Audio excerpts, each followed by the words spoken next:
নমস্কার সুধী প্রিয় দর্শক, ভোরের আলো ইউটিউব নিউজ চ্যানেলে আপনাদের সবাইকে স্বাগত। সুপ্রভাত। আজ 21শে জুলাই রবিবার।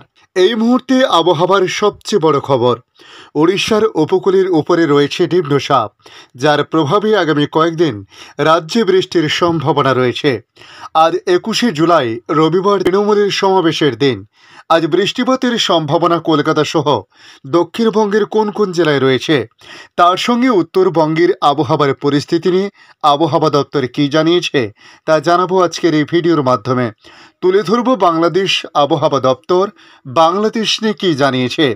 অবশ্যই ভিডিওর শেষ পর্যন্ত দেখতে অনুরোধ করলাম। আলিপুর আবহাওয়া দপ্তর জানিয়েছে, গত শুক্রবার উত্তর পশ্চিম এবং পশ্চিম মধ্য বঙ্গোপসাগরের উপর ছিল একটি নিম্নচাপ, ক্রমিত পশ্চিম এবং উত্তর পশ্চিম দিকে এগিয়ে শনিবার ভোর 5:30 নাগাদ উড়িষ্যার চিল্লিকা হ্রদের উপর অবস্থান করেছিল। হাওয়া অফিসের পূর্বাভাস, উড়িষ্যা এবং ছত্তিশগড়ের উপর দিয়ে সেই নিম্নচাপ ক্রমে উত্তর পশ্চিম দিকে এগিয়ে আসছে, শক্তি ক্ষয় করে আজকের মধ্যে নিম্নচাপ অঞ্চলে পরিণত হওয়ার সম্ভাবনা রয়েছে। অন্যদিকে পূর্ব বিহার এবং সংলগ্ন উত্তরবঙ্গে একটি ঘূর্ণাবর্ত রয়েছে। সমুদ্র পৃষ্ঠ থেকে 1.5 কিলোমিটার উঁচুতে রয়েছে সেই অক্ষরেখা। মৌসুমী অক্ষরেখা এখন পশ্চিমের জয়সলমের, আজমের, দামোহ থেকে পূর্ব মধ্য বঙ্গোপসাগর পর্যন্ত বিস্তৃত রয়েছে। এই নিম্নচাপ ঘূর্ণাবর্ত এবং অক্ষরেখার প্রভাবে রাজ্যের উত্তর থেকে দক্ষিণে আগামী সপ্তাহে বৃষ্টির পূর্বাভাস জানিয়েছে হাওয়া দপ্তর। উত্তরের কিছু জেলায় ভারী বৃষ্টি হতে পারে বলে জানানো হয়েছে, তবে 22 থেকে 23 তারিখ নাগাদ বৃষ্টির দাপট আরও বাড়তে পারে বলে জানানো হয়েছে। এদিকে আজ রবিবার রাজ্যের শাসক দল তৃণমূল কংগ্রেসের শহীদ সমাবেশ রয়েছে। সবার নজর আজ রাজ্যে বৃষ্টির সম্ভাবনা কতটা রয়েছে। আবহাওয়া দপ্তর জানিয়েছে, আজ রবিবার কলকাতা সহ রাজ্যে বৃষ্টি হবে, তবে আষাঢ় বাণী কলকাতাতে ভারী বৃষ্টিপাতের সম্ভাবনা নেই। আকাশ আংশিক মেঘলা থাকবে, হালকা বৃষ্টিপাত হবে, তবে উপকূল ও পশ্চিমের জেলাগুলিতে ভারী বৃষ্টির পূর্বাভাস রয়েছে।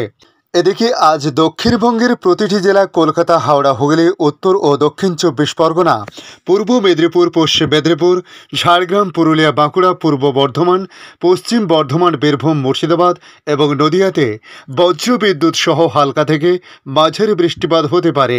তারই মধ্যে পূর্ব মেদিনীপুর, উত্তর 24 পরগনা, দক্ষিণ 24 পরগনা, নদিয়া এবং মুর্শিদাবাদে হলুদ সতর্কতা জারি করা হয়েছে। উত্তরবঙ্গের ক্ষেত্রে দুটি জেলা, জলপাইগুড়ি এবং আলিপুরদুয়ার, এই দুই জেলায় ভারী বৃষ্টি হবে আজ রবিবার, তাই এই দুই জেলায় হলুদ সতর্কতা জারি করা হয়েছে। বাকি 6টি জেলা, দার্জিলিং, কালিম্পং, কোচবিহার, উত্তর দিনাজপুর, দক্ষিণ দিনাজপুর এবং মালদহতে অনেকাংশে বজ্রবিদ্যুৎ সহ হালকা থেকে মাঝারি বৃষ্টিপাত হতে পারে বলে জানানো হয়েছে। তবে আগামীকাল সোমবার দক্ষিণ 24 পরগনা, পূর্ব মেদিনীপুর, পশ্চিম মেদিনীপুর, পুরুলিয়া এবং বাঁকুড়ার কয়েকটি জায়গায় ভারী বৃষ্টি, 70 থেকে প্রায় 110 মিলিমিটার বৃষ্টিপাত হতে পারে। তবে দক্ষিণবঙ্গের আর কোনো জেলায় সতর্কতা জারি করা হয়নি। 10টি জেলায় বজ্রবিদ্যুৎ সহ হালকা থেকে মাঝারি বৃষ্টিপাত হতে পারে বলে বলা হয়েছে। সপ্তাহের প্রথম কর্মদিবসে উত্তরবঙ্গের দুটি জেলা, যেমন জলপাইগুড়ি এবং কালিম্পংয়ে কয়েকটি অংশে ভারী বৃষ্টিপাত হতে পারে, সেখানেই শুধুমাত্র হলুদ সতর্কতা জারি করা হয়েছে।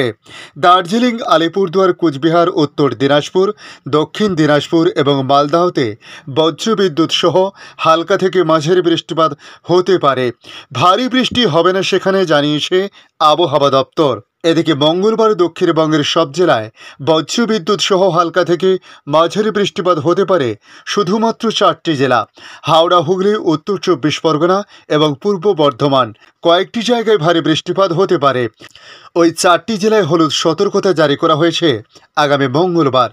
বাকি 11টি জেলায় ভারী বৃষ্টির কোনো সতর্কতা জারি করা হয়নি, সেখানে বজ্রবিদ্যুৎ সহ হালকা থেকে মাঝারি বৃষ্টিপাত হবে বলে বলা হয়েছে। বুধ, বৃহস্পতি এবং শুক্রবার এই 3 দিন দক্ষিণবঙ্গের প্রতিটি জেলা কলকাতা, হাওড়া, হুগলি, উত্তর 24 পরগনা, দক্ষিণ 24 পরগনা, পূর্ব মেদিনীপুর, পশ্চিম মেদিনীপুর, ঝাড়গ্রাম, পুরুলিয়া, বাঁকুড়া, পূর্ব বর্ধমান, পশ্চিম বর্ধমান, বীরভূম, মুর্শিদাবাদ এবং নদিয়ার অনেক জায়গায় বজ্রবিদ্যুৎ সহ হালকা থেকে মাঝারি বৃষ্টিপাত হতে পারে বলে বলা হয়েছে। একইভাবে মঙ্গলবার, বুধবার এবং বৃহস্পতিবার, তার সঙ্গে শুক্রবার উত্তরবঙ্গের কোনো জেলায় ভারী বৃষ্টি হবে না বলে জানানো হয়েছে। সে দার্জিলিং হোক বা কালিম্পং, জলপাইগুড়ি, আলিপুরদুয়ার, কোচবিহার, উত্তর দিনাজপুর, দক্ষিণ দিনাজপুর বা মালদাহ, কোনো জেলাতেই উত্তরবঙ্গে সেভাবে ভারী বৃষ্টিপাত ওই 7 দিন নেই বলে জানানো হয়েছে। তবে অনেকাংশেই বজ্রবিদ্যুৎ সহ হালকা থেকে মাঝারি বৃষ্টি হতে পারে। তবে মৎস্যজীবীদের জন্য সতর্কতা জারি করা হয়েছে। আগামী আরও 24 ঘন্টা উত্তর পশ্চিম বঙ্গোপসাগর, পশ্চিম মধ্য বঙ্গোপসাগর এবং সংলগ্ন পশ্চিমবঙ্গ থেকে উড়িষ্যার উপকূল বরাবর ঘন্টায় 40 থেকে 50 কিলোমিটার বেগে ঝড় উঠতে পারে। দমকা হাওয়ার বেগ কখনো কখনো ঘন্টায় 60 কিমিতে পৌঁছে যেতে পারে। সেই পরিস্থিতিতে মৎস্যজীবীদের সমুদ্রে যেতে নিষেধ করা হয়েছে। এদিকে দেশ জুড়ে মৌসুমি অক্ষরেখা সক্রিয়, তাই রাজস্থান থেকে দিল্লির উপর দিয়ে একেবারে পূর্ব ভারত হয়ে উত্তর পূর্ব বঙ্গোপসাগর পর্যন্ত বিস্তৃত আছে সক্রিয় মৌসুমি অক্ষরেখা। আগামী কয়েকদিন ভারী থেকে অতি ভারী বৃষ্টি, প্রবল বৃষ্টির আশঙ্কা কঙ্কন, গোয়া, মধ্য মহারাষ্ট্র এবং কর্ণাটক এলাকায়। ভারী থেকে অতি ভারী বৃষ্টি হবে উড়িষ্যা, বিদর্ভ, মারাঠারাও, গুজরাট, তেলেঙ্গানা, কর্ণাটক, কেরল এবং মাহেতে। পাশাপাশি ভারী বৃষ্টিপাতের সম্ভাবনা রয়েছে উত্তরপ্রদেশ, রাজস্থান, মধ্যপ্রদেশ, ছত্তিশগড়, সিকিম, নাগাল্যান্ড, মণিপুর, মিজোরাম, ত্রিপুরা, তামিলনাড়ু, পন্ডিচেরি এলাকায়। এদিকে বাংলাদেশ আবহাওয়া দপ্তর তাদের আপডেটে জানাচ্ছে, বঙ্গোপসাগরে একটি লঘুচাপ সৃষ্টি হয়েছে। এর প্রভাবে দেশের সমুদ্র বন্দরগুলোকে স্থানীয় সতর্ক সংকেত দেখাতে বলা হয়েছে।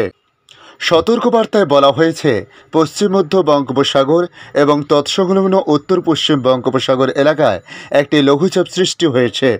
এর প্রভাবে উত্তর বঙ্গোপসাগর এলাকায় বায়ুচাপের তারতম্যের আধিক্য বিরাজ করেছে। উত্তর বঙ্গোপসাগর, বাংলাদেশের উপকূলীয় এলাকা এবং সমুদ্র বন্দর সমূহে উপর দিয়ে দমকা বা ঝোড়ো হাওয়া বয়ে যেতে পারে। তাই উত্তর বঙ্গোপসাগরে অবস্থানরত মাছ ধরার নৌকা ও ট্রলার সমূহকে পরবর্তী নির্দেশ না দেওয়া পর্যন্ত উপকূলের কাছাকাছি এসে সাবধানে চলাচল করতে বলা হয়েছে। আজকের আপডেট এই পর্যন্ত। পরবর্তী আপডেটের জন্য আমাদের এই ইউটিউব নিউজ চ্যানেলটিকে সাবস্ক্রাইব করে কাছে বেল চিহ্নতে ক্লিক করে অল চিহ্নতে প্রেস করে রাখার জন্য রিকোয়েস্ট করলাম। পাশাপাশি আপনারা কোথা থেকে ভিডিওটি দেখছেন অবশ্যই কমেন্ট বক্সে কমেন্ট করে জানাতে পারেন। ধন্যবাদ।